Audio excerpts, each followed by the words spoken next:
nationale du Sénégal une cordiale, chaleureuse et fraternelle bienvenue ici au Sénégal, si proche du Cap-Vert. Cette proximité légendaire s'est intensément manifestée lors de ma visite sur cette terre majestueuse capverdienne liée à sa voisine sénégalaise par l'histoire, la culture, la géographie et une communauté de destin. Au cours de cette mémorable visite, l'occasion nous a été donnée de remonter la trame de cette histoire commune, scellant les destins des peuples sénégalais et capverdiens depuis au moins XIVe siècle. Les découvertes des monuments et sites de la citadelle Vela, de la forteresse royale de Sao Filipe, de sa cathédrale, des ruines de l'église de Nossa Senhora, portent l'empreinte indélébile de ce brassage sénégalo-capverdien et dont Gorée, Saint-Louis, Rufisque, Presqu'île, Cap-Vert, Dakar en sont aussi des symboles vivants. C'est dire, Monsieur le Président, la joie profonde que nous ressentons en vous accueillant et que votre présence ici au Sénégal traduit une fois de plus votre attachement fidèle à ces liens puissants, sous-tendus par des valeurs fortes de paix, de liberté, de démocratie et d'humanisme dans un État de droit. D'ailleurs, c'est dans cet esprit que je voudrais à nouveau me réjouir de la qualité exceptionnelle de nos relations et à l'exemplarité de notre coopération, adossée à la vitalité de notre modèle démocratique qui constituent des références en Afrique et dans le monde. Le dynamisme de nos deux parlements dans la consolidation du jeu démocratique, de contrôle et veille sur les politiques publiques s'inscrit dans cette trajectoire référentielle. C'est dans cette dynamique que s'inscrivent les actions de nos deux institutions marquées du sceau du pluralisme, de la diversité et des débats démocratiques. Du reste, les différents groupes parlementaires sont représentés à des niveaux élevés dans le bureau de l'Assemblée nationale et au sein des commissions techniques. Je puis vous dire, Monsieur le Président, chers collègues, que c'est dans cet ancrage partagé aux vertus de la démocratie que le Sénégal a vécu une nouvelle alternance le 24 mars 2024. Dans la pure tradition d'élections libres, justes et transparentes.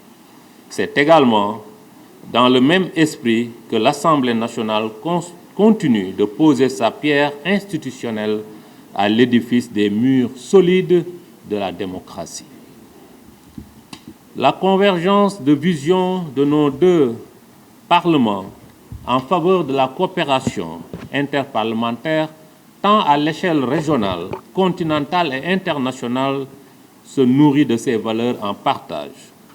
Notre vision commune d'une région africaine intégrée dans une Afrique émergente et un monde plus juste et solidaire s'abreuve en n'en point douter de cette source féconde de l'amitié, du bon voisinage et du brassage entre nos deux pays et peuples. C'est dans le même esprit que je voudrais à nouveau saluer la signature lors de ma visite du protocole d'accord et de coopération, reflet fidèle de cette dynamique interparlementaire, et il me plaît à ce titre de saluer la mise en place du groupe d'amitié sénégalo-capverdien.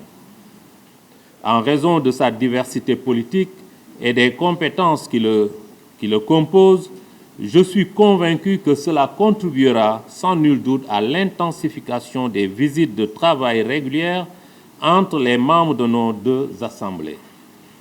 C'est l'occasion pour me réjouir de notre convergence de vues au sein des enceintes parlementaires régionales et internationales que nous devons, du reste, consolider chaque jour davantage pour la réalisation de nos objectifs communs. À cet égard, nous devrions, tout en préservant les importants acquis, ouvrir de nouvelles perspectives, pour la redynamisation des relations entre nos deux institutions. Et dans cette perspective, le relèvement et la permanence du niveau des échanges et de partenariat entre les deux parlements s'avèrent à nos yeux nécessaires. Cela devrait, Monsieur le Président, sans nul doute, hisser notre coopération parlementaire au diapason des relations exemplaires qu'entretiennent nos deux pays au plan politique, économique, commercial, culturel et sportif.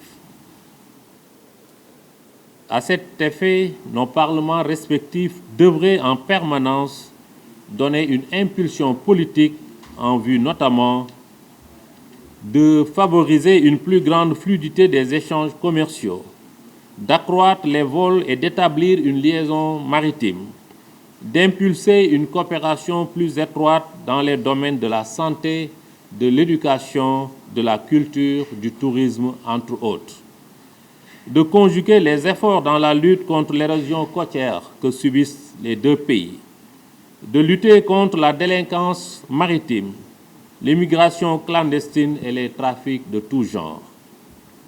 C'est dans cette dynamique que nous pouvons compter d'avance sur votre appui diligent pour notamment alléger les procédures d'entrée de nos ressortissants au Cabo Verde, pays frère. C'est l'occasion de vous renouveler nos vifs remerciements pour l'assistance apportée à nos compatriotes à la suite du naufrage d'une pirogue au large de vos côtes. C'est par cette marque de gratitude et un regard optimiste sur l'avenir que je vous remercie de votre bienveillante attention. Merci. Merci.